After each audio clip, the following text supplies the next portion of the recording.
we go. And I am going to wait just one more moment to make sure everybody finds the room and see if our Young Voices Council moderator, I don't see her yet.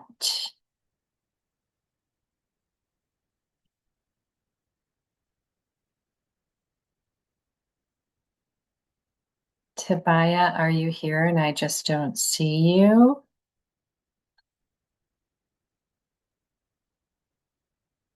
Okay, so it's 9:01. If everybody is okay, I am going to go ahead and get us started so I can turn it over and get this wonderful session going. So welcome to World Futures Day, Young Voices. This session is brought to you by Teach the Future, a global nonprofit dedicated to embedding futures literacy and education worldwide. World Futures Day is in partnership with the Millennium Project, and right now we are a part of a 24-hour global conversation about futures, creating a space where all generations, especially young voices, can share their visions, concerns, and action-driven projects towards a better tomorrow. Let's make this count, and you can find the facilitator bios on the event page. I am going to say Tobiah has joined us. I did do the opening, but I am going to have Tobiah close us out at the end of the session. So we're going to start our facilitation, and Tobiah is going to pop back in right around 5 minutes before the hour is up and take us to the end. So with that, facilitators, I'm going to turn it over to you.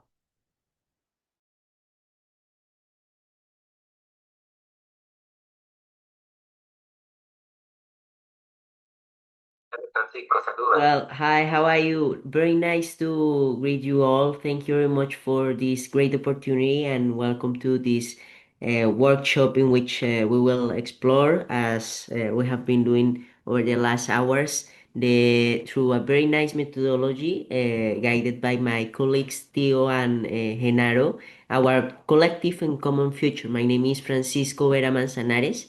I am from Colombia, but I am based in Spain, and I am a climate activist and human rights defender, and it is a pleasure to accompany you. So, right now, I will hand over to my colleague Genaro, who will explain us a little bit the background of this session. Thank you. Thank you so much, Francisco, and thank you everyone for coming here today to this special workshop that we're doing. So just to give a little small introduction, I'm one of the members of the Global Youth Coalition, and we are running a a foresight research that wants to understand what is this term called intergenerational equity, what are the legal implications, but also what does it look through how does implementation look through the lens of young people and policymakers to have an intergenerational approach to the same. And let me just share my screen a little bit.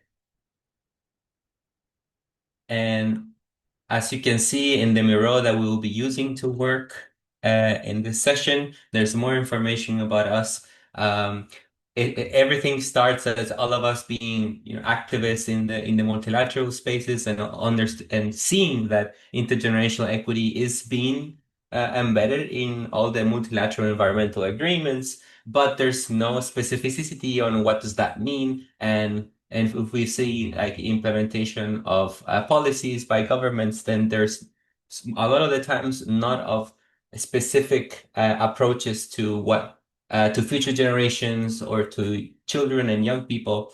And so we want to bring more specific contributions to this topics. And through a survey that we did last year, we identified that there are three main topics that thematic topics that people are saying that are key to ensure intergenerational equity. And these are climate action, environmental education, and peace and security.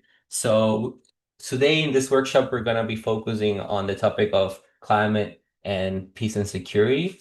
Um, And yeah, so I'm gonna make it very short and leave the floor now to Theo, which will be explaining a little bit of this foresight methodology that we'll be using.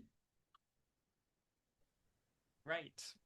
Thank you, Jen. My name is Theo Silberston. I lead an organization called Shared Horizon and also work for Sami Consulting, if any of you are aware of the kind of foresight world. So today we are going to be using the futures wheel. Jen, if you could go slightly right. Amazing. Okay. The futures wheel was developed by a guy called Jerome C. Glenn back in the 1970s, and it's been a cornerstone of foresight practice ever since. The basic idea is very, very simple, but it can take you somewhere quite powerful. Imagine you drop a stone into water. You get an immediate splash, and then you get ripples. Those ripples spread outwards and interact with each other, and they travel further than you might expect. And that is what the futures wheel is designed to do, map those ripples. You start with a trend, an event or decision or a topic in this case, which is climate, peace, security. And then you ask, what are the direct consequences of this? These radiate outwards as your first ring, your first order impacts, which is pretty straightforward. And then it gets interesting. Then you take each of those first order consequences and you ask the same question again. You say, what does it lead to? And that gives you the second ring, which is your second order impacts. And you can keep on doing this until the cows come home. But suddenly you're not thinking about the kind of obvious immediate effects anymore. You're thinking about the long tail, the unexpected. Now,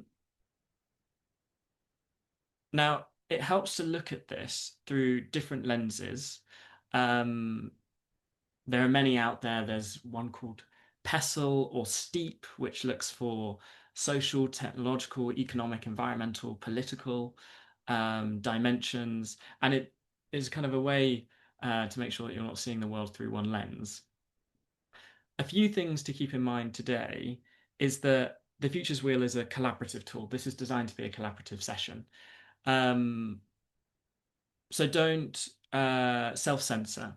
If a consequence occurs to you, put it down. The map is richer for it. It's also important to say that this tool has no agenda about positive or negative futures. It maps both. So some of the consequences that you identify will be opportunities and some of them will be risks. The point is to see clearly so that we can try and make better decisions. Are there any questions before I move on? I'm seeing nothing so far, so I shall move on. I just wanted to point out that I've shared the link of the Miro board where we will be working through the chat, so you can already access it. It will require you to sign up, so use any email that you want. And there are two boards because we used also the same board for the first session. So go to the right one this time, just to clarify. Okay, Thank you, Tim. I appreciate that. So, what we would love you to do is get on the board, and when you've done so, just type something in the chat so that we can kind of gauge how many people we've got.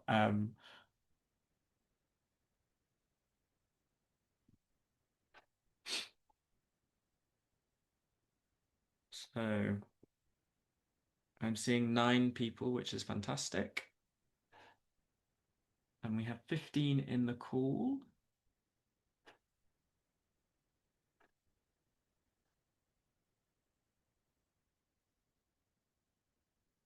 If anyone's having problems, then I'm sure that Jen can keep on sharing his screen and we will kind of be able to guide you through the discussion in that way. Jen, if you'd just like to zoom in a little bit more towards these signals of change. So we have here 1, 2, 3, 4, 5, 6 signals of change that have been synthesized through the research that the Global Youth Coalition has been doing. And the first thing that we are going to do here is prioritize. We are going to look at the signals that have surfaced, and we've phrased these in terms of active statements. Environmental and climate policies are explicitly designed to reduce instability and prevent conflict. Access to food, water, land, and energy is governed fairly to reduce grievance and insecurity. And we want you to vote on them because we can only pick 3. We're limited in our time here. So if you're on the board and you have the ability to vote using these dots that Jen is circling around with his mouse, then please drag them and pop them on the issues that you want to talk about today. We can only pick 3. So I will leave that over to you.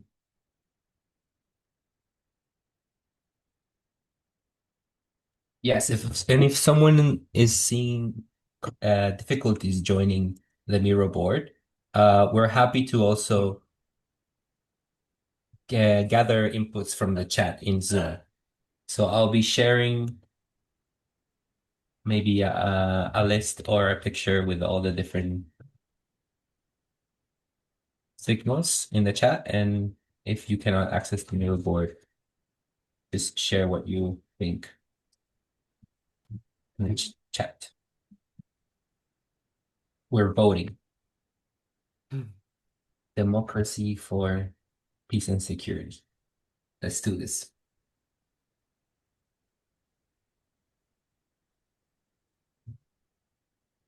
Not just any democracy, it's direct.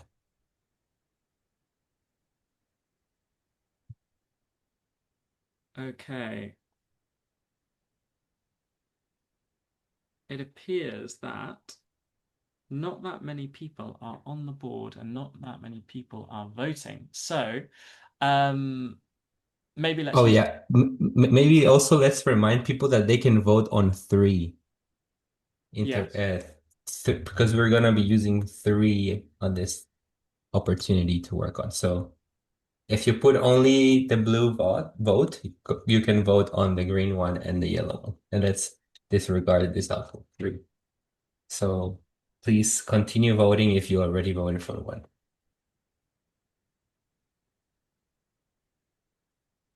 Or maybe we can already see that this is a topic.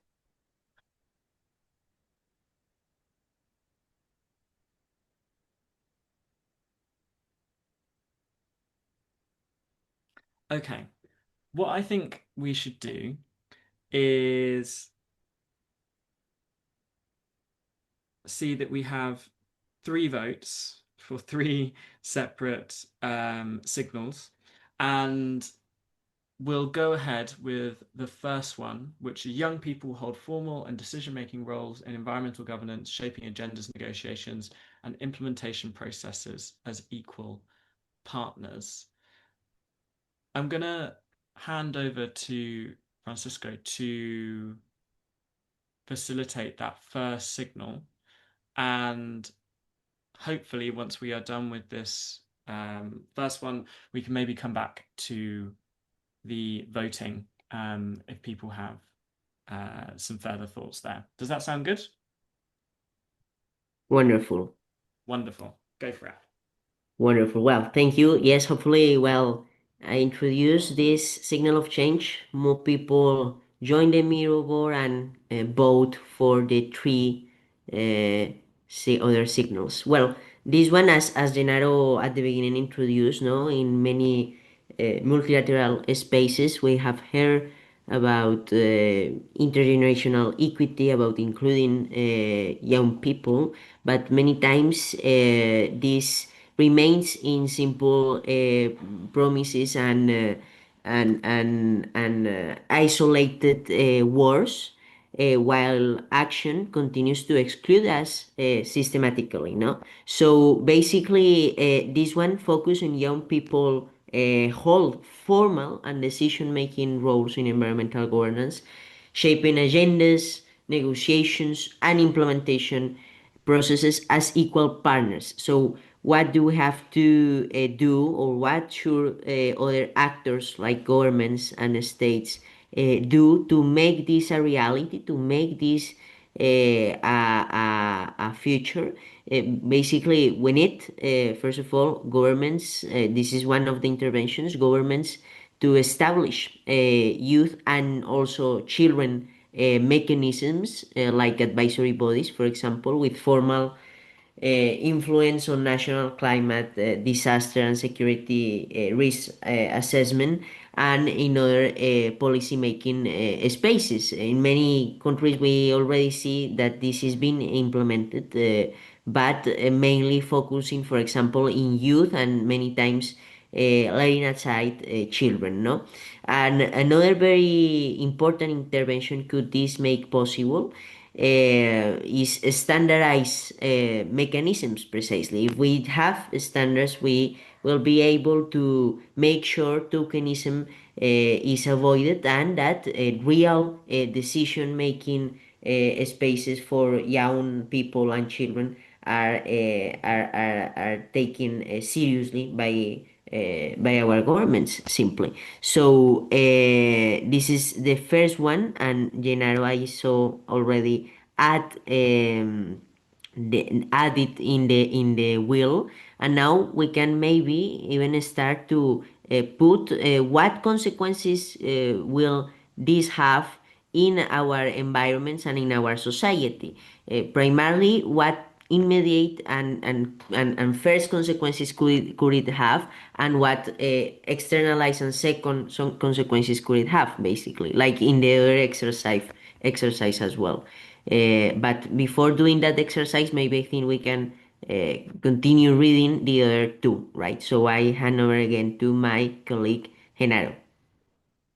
Oh, no, no. I think that maybe we could already start working Yes, on one, right? So wonderful. we don't confuse ourselves too much, um, looking at the different options. So kindly invite people to write down in these sticky notes so you can get from this stack whatever you feel it's linked to any of these interventions. And if you have another intervention that is also what important for you, go ahead and put it down as well in the loop box. But we want to mainly know, what are your ideas? What type of impacts would this make? What are the assumptions that we have to take for this to work? And what are the risks? So these are possible things that you can put up in your sticky notes, but you're completely free to share whatever thoughts you have on the matter.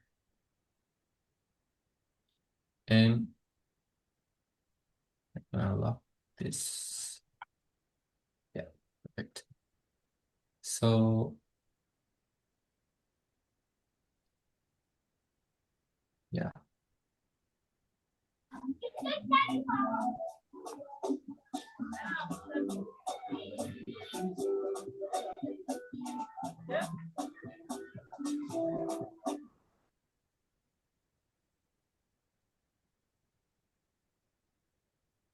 Okay, everyone, just to clarify, the invitation is to start writing things down. So think about those first order impacts. If young people held formal decision-making roles in environmental governance, what's the impact of that?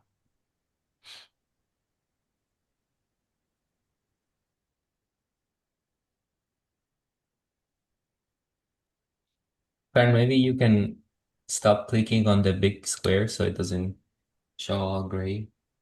Just click anywhere outside here.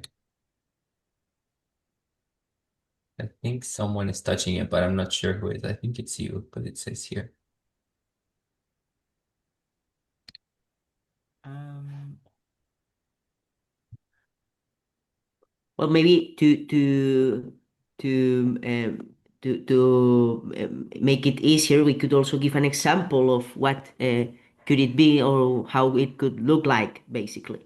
If our governments, for example, establish permanent youth and children advisory bodies, well, we will have, of course, more democratic, fair, and just societies where inclusivity is at the core of our society, and therefore children and youth equity and rights will be ensured for future generations, basically. This is a little bit the idea.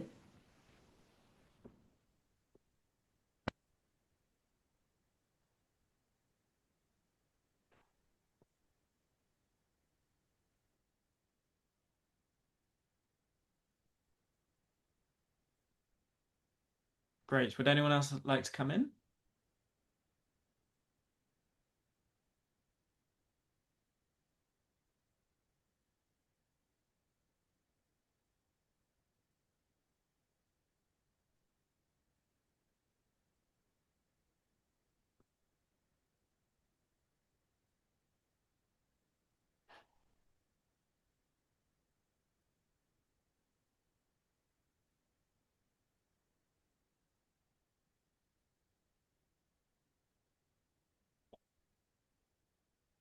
Francisco, I wonder if it would be I wonder if it's you who's kind of selected this big circle.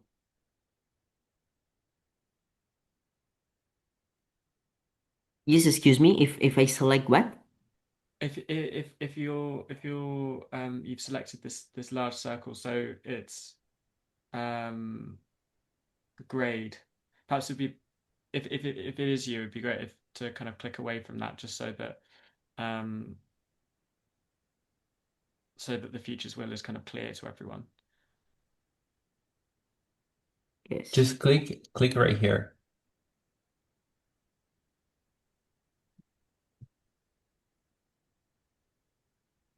Yeah. Amazing. Okay.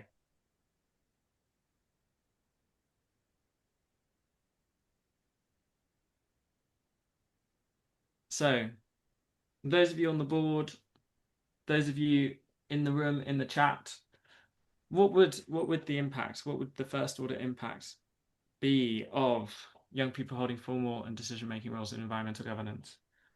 Is anything coming up for you? Or does anyone want to Yeah, respond? Oh, it is please. coming up something for me. Hi, Hello. Thank you. hi, Go ahead. hi. It is coming up something for me. It has been a little difficult for me to follow the Miro canvas, and thinking about the question, I wonder myself if asking to young people to give their opinions about governance and environment, if what kind of communication can we have? Okay, because I have a little knowledge of technology, and it has been difficult for me to follow the path of this reflection because of technology. So I wonder what kind of disruption can make technology that young voices have in their blood, and to communicate their ideas to the governed field.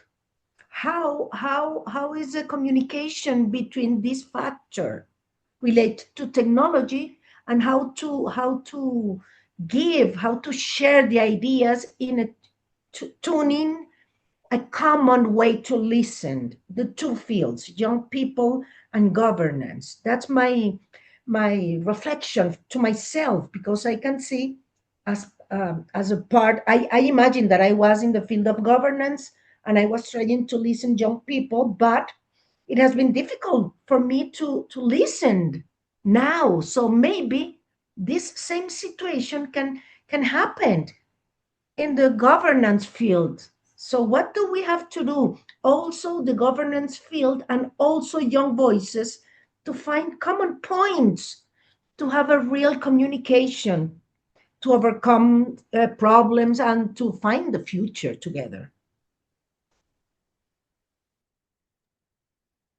Well, thank you very much, Maria Antonieta, for the contribution. Before continuing, I also see another hand rise by Rakib.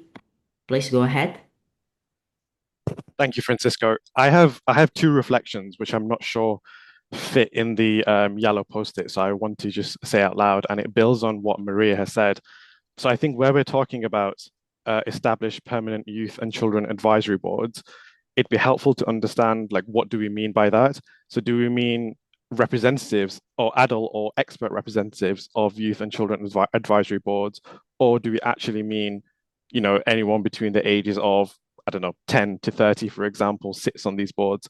So I think there's a question around who are we actually talking about when we're talking about these advisory boards and who is represented on these boards. And I think the second reflection that I had is I don't think we can just assume that automatically that if government establish these boards, they will then take into account what they learn.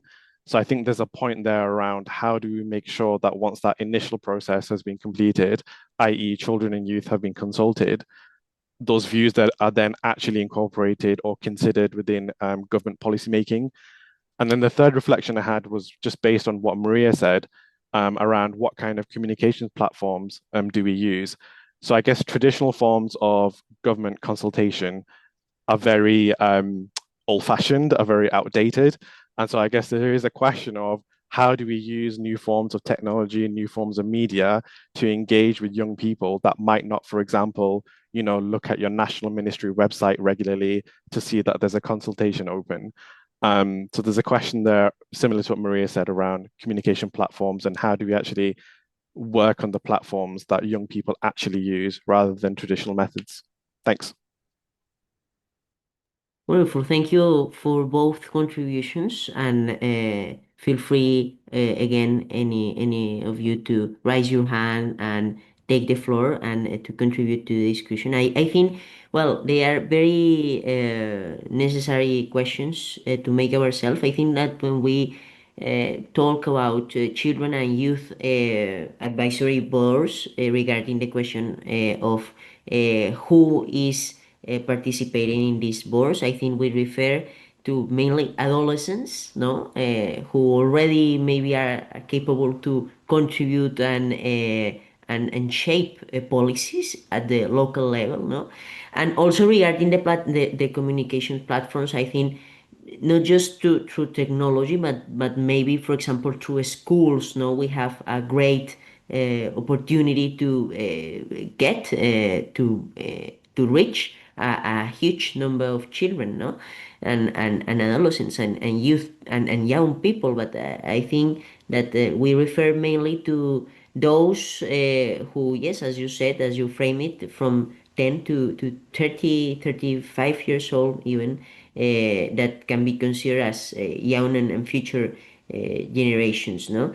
And regarding digital platforms, I think as well that there is a great opportunities to precisely reach more people in rural areas, for example, in marginalized communities through new technologies, no, through social media, no, and through many other platforms, let's say. But now the idea would be to think how these initial consequences will impact other aspects of our society, like for example this one, no? Reaching more citizens or creating, for example, that is also a increasing challenge in our society, creating and recovering confidence of young people and children in democracy. No, now right now many young people and children think that even the democratic systems are not working so well for them, and that therefore they would prefer, for example, this. I have seen this here in Spain. A big number of young people believe that or would prefer to live under authoritarian regimes and governments than in the current democratic system. So if we strengthen local and citizenship participation through a school, for example, we will therefore as well create a better environment in our democracies, maybe that are so weakened. No, so right now this is the idea to start thinking in the second impacts that this actions and consequences will have in our society. We invite, And yes, go I ahead, just Jen. wanted to add in the sense of facilitation that we left this interventions in the open, so we can also imagine and respond ourselves in this plenary. What are these questions? Like, if we want to make this board, like for example, an official elected represent representation of young people in in in the commune or in a region, a specific region of the country. Like this would be an option, but it's invited for anyone to come and share their thoughts to also kind of like draw the future that we want to explore. So very thank you as well for the challenging questions because that opens new possibilities.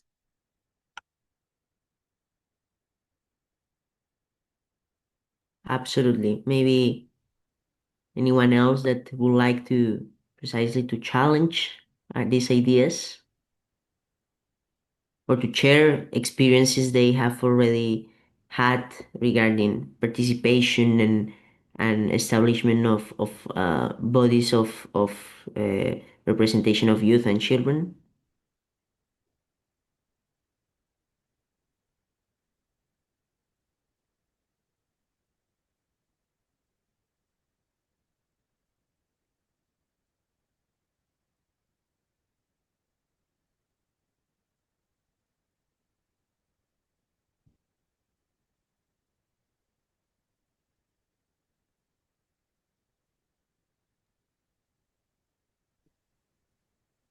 Taya, I see that Tayaba, I see you've come onto camera. Are you gesturing to say something? That is okay. Do not worry about it. I am a little bit conscious of the time, and I'm wondering whether it would be good to think about what our second signal might be, which would hand over to Jen. So that could either be the global environmental governance proactively manages climate-induced migration and displacement, or countries treat environmental risks as shared security challenges requiring coordinated action.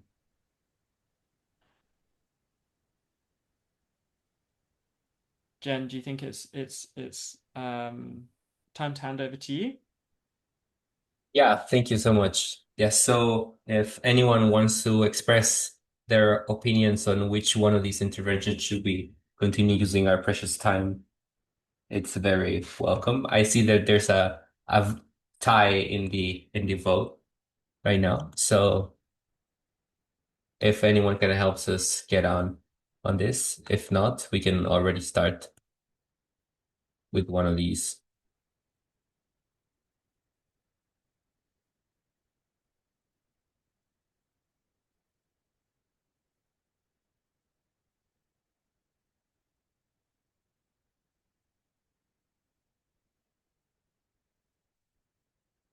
All right, so let's start talking about global environmental governance being proactively managing climate-induced migration and displacements. This is a very interesting topic because both environmental governance most of the time is closed into what the country uh, what the country actually can manage in terms of their lands and ecosystems, and they also lose like the possibility of engaging when migrants go out of these affected zones into other territories that are from other countries. So one of the possible interventions is that countries develop a coordinated legal pathways and protection frameworks for climate-related migration, including planned and anticipatory relocation policies, social protection systems, and cross-border agreements. So let's explore what this would mean in terms of how it's affecting society, but also the potential climate migrants.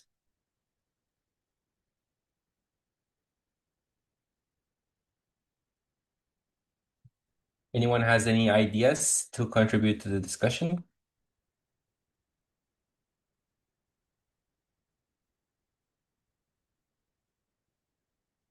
So what would it mean?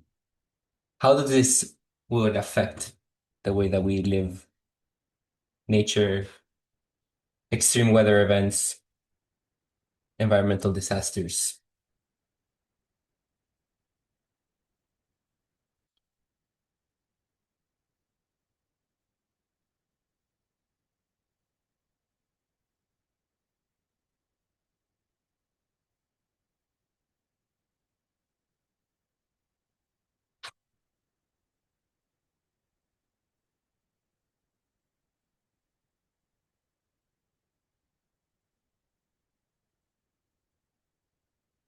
Anyone want to come in?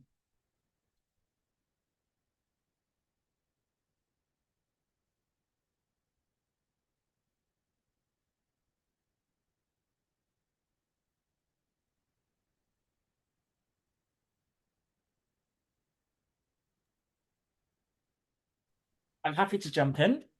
So perhaps we would not face so much divisive political rhetoric around migration. What do you mean by the divisive political refuge? Well, Jen, I sit in the United Kingdom where at the moment there is an increase in well, quite harmful rhetoric towards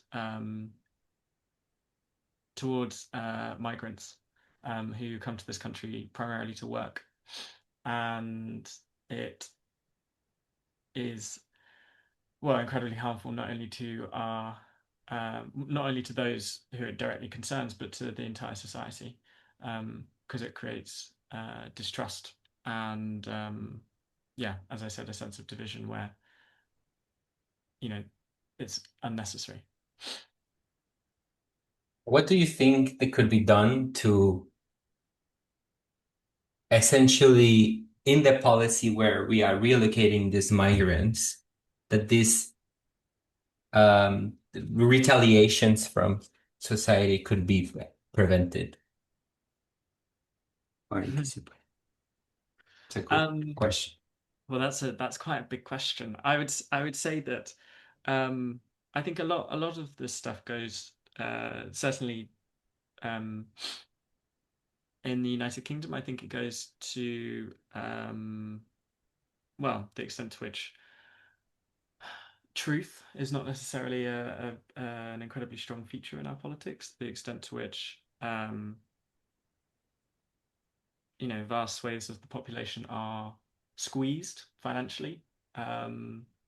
But I see that Rakib has his hand up, so I wanted to ask him to come in rather than myself.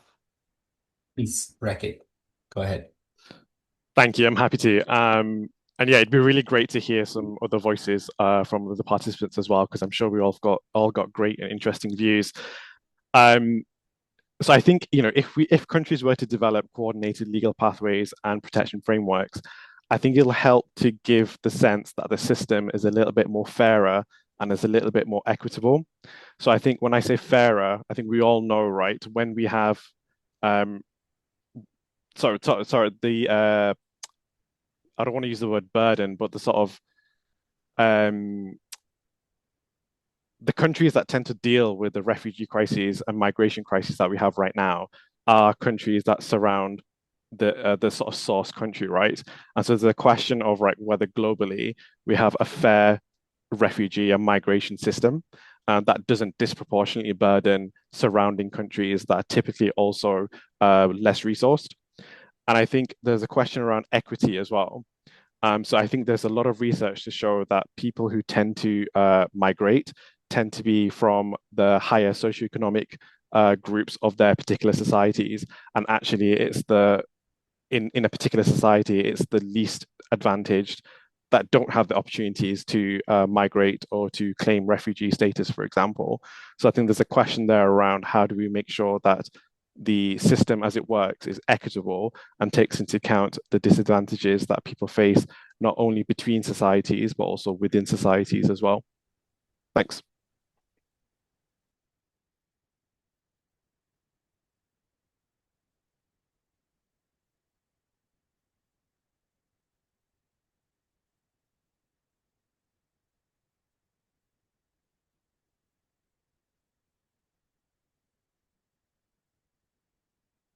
Thank you so much, Rakiv.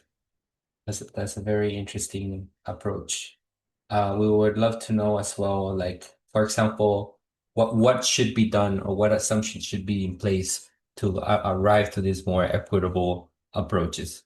Because we know that formal, like you said, formal migration status takes place, and we are thinking on the future where there's going to be more environmental forced displacement. So there's going to be this extreme weather events. People are going to be moving to more safer or areas that will have more ecosystemic functions in which they can, essentially provide their livelihoods with. So how do we take care about this inequities in the system as well?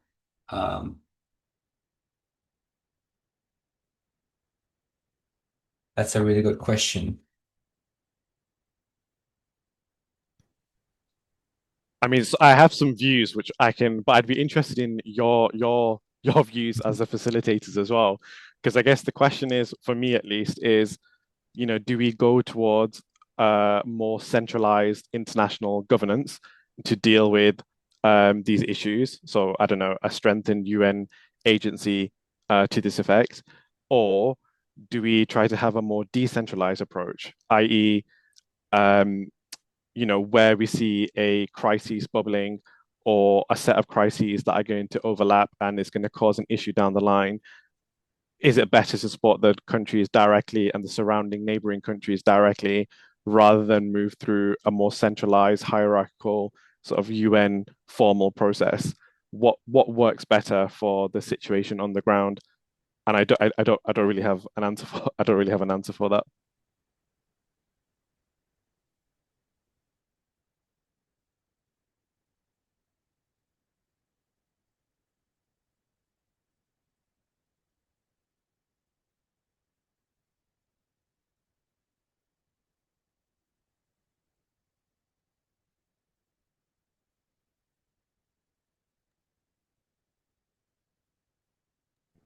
It is very interesting to note that there are these two possible approaches that can come up from the intervention.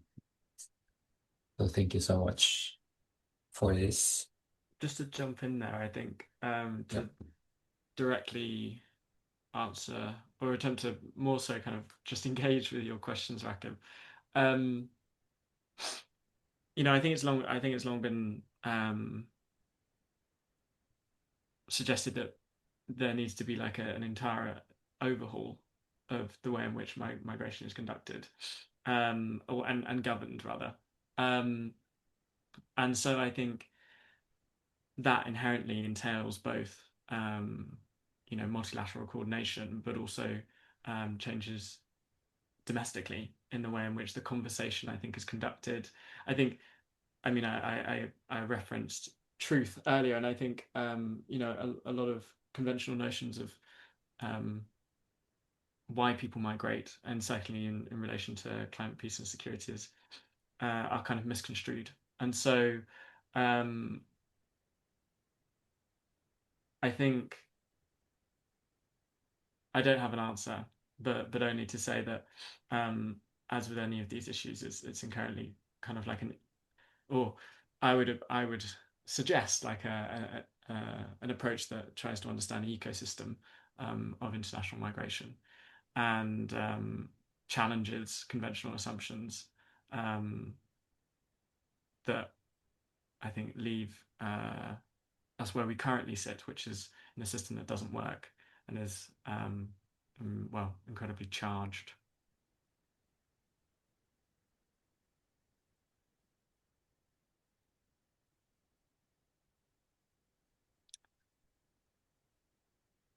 Okay.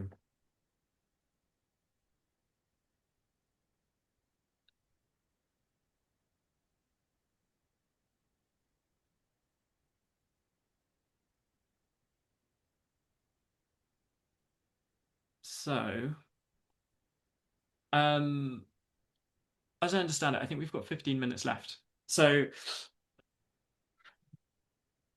I think let's take a whistle-stop tour on the third signal change that we identified and that you voted for, which is countries treat environmental risks as shared security challenges requiring coordinated action.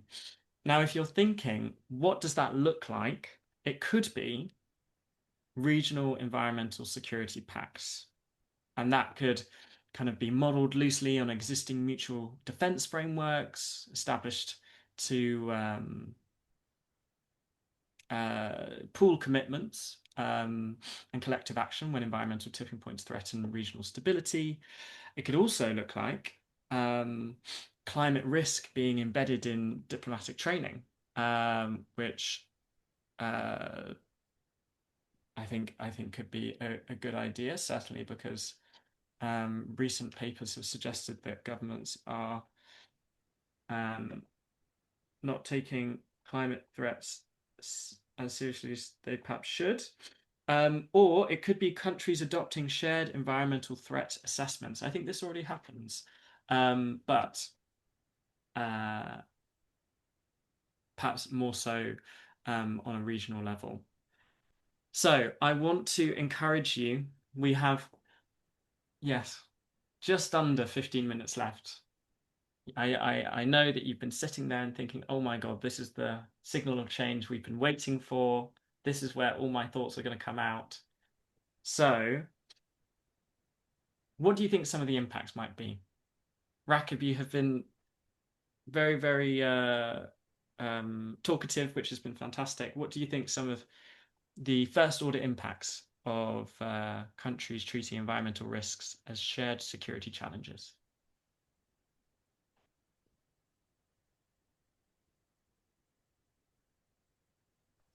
I will try to give some immediate reflections. Um,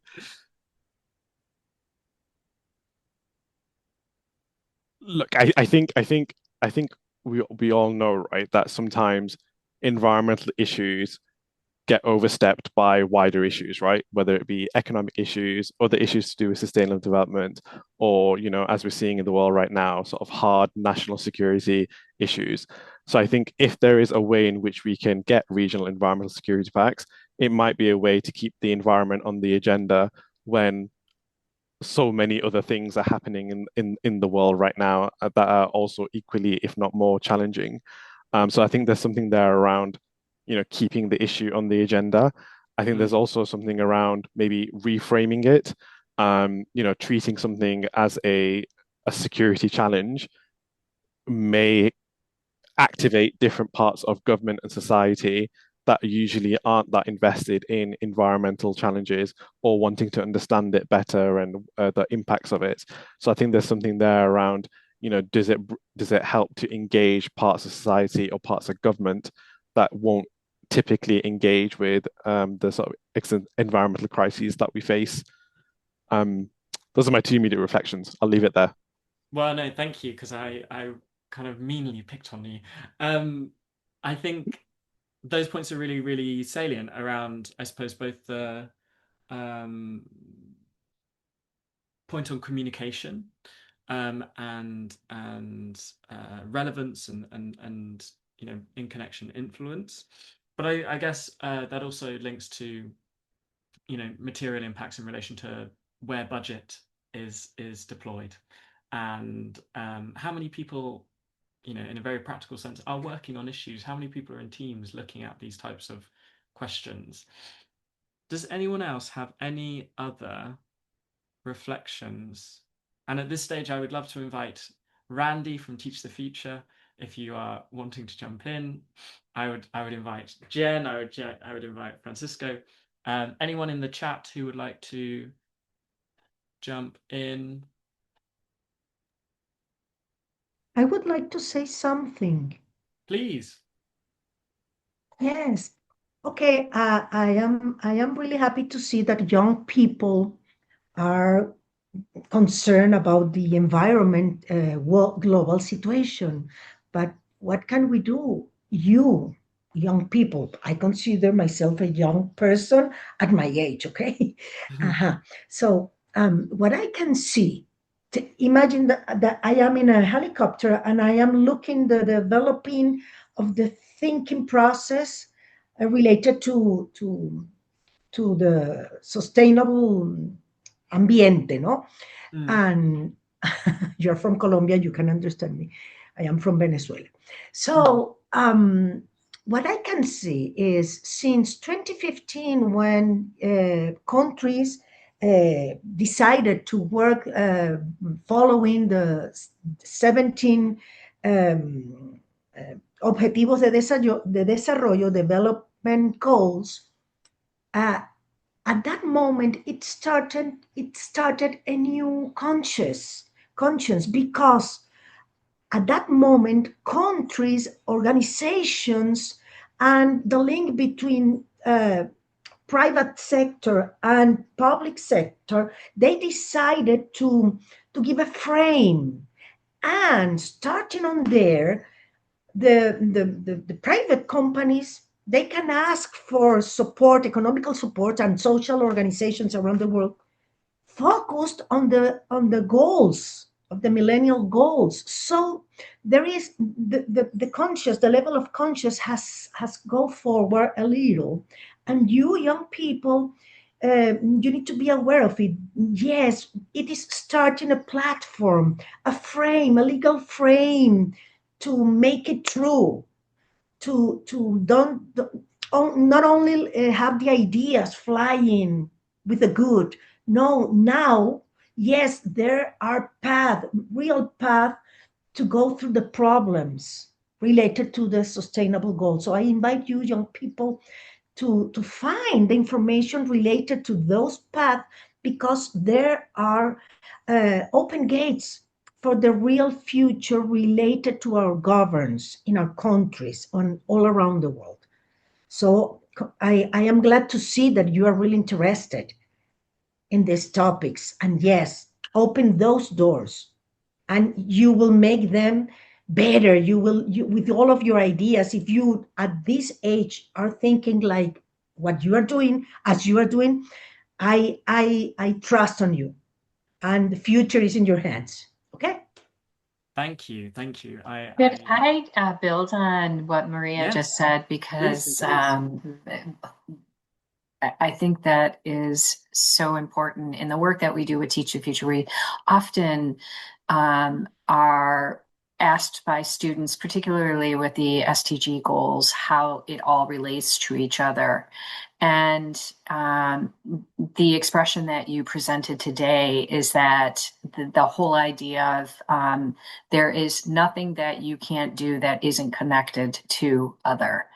And I also would like to speak to or build on what Maria talked about in terms of youth, and oftentimes feeling like they don't have agency on these larger issues. And my response is resoundingly that almost always it is youth who are talking about these greater issues where adults stumble. So thank you for that, Maria. I really appreciate that. And thank you for the opportunity to jump in.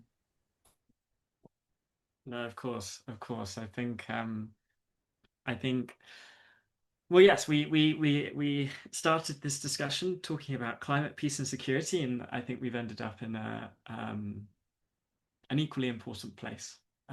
Let's say, I am conscious of the time, so I think I'm going to hand back to Jen to wrap us up. Does that sound okay? Yeah, sure. Thank you so much. Thank you for all your wonderful contributions and comments. And this is definitely, one first step for us to engage with the topic of peace and security. As a research team, we are very interested in continue this pathway and to get specific recommendations to policymakers and where all the youth engagement mechanisms in the UN, but also in national politics, so they can count with the inputs that we need to push public policy, public and international policy forward. So thank you so much for being part of it. You can check out more about our research in the website, and if one of the facilitators can help putting up the email as well, or you can directly reach out to us and follow us on social media and so on, so we can continue to engage together in these topics. This will be all adding up to the different workshops that we're doing.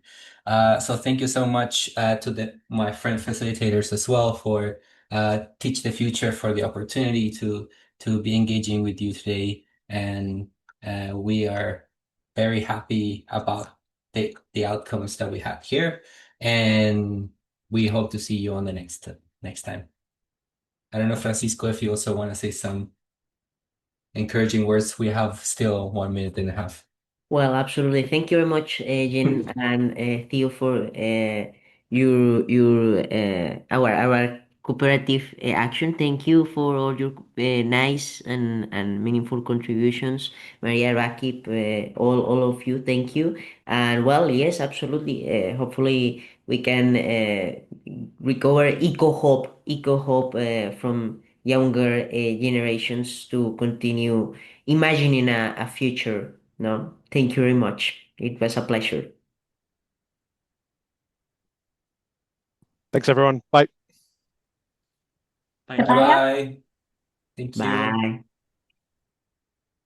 As we wrap up this inspiring session, thank you all for being part of World Future Day. Young voices, your perspectives and participation have made this conversation truly meaningful. The journey doesn't end here. New facilitators and fresh conversations begin. At the top of each hour, you are welcomed to stay and continue exploring future possibilities with us. Quick announcement. Hope if you enjoyed today, this kind of learning doesn't stop here. It continues through the Teach the Futures Global Online Youth Futures community.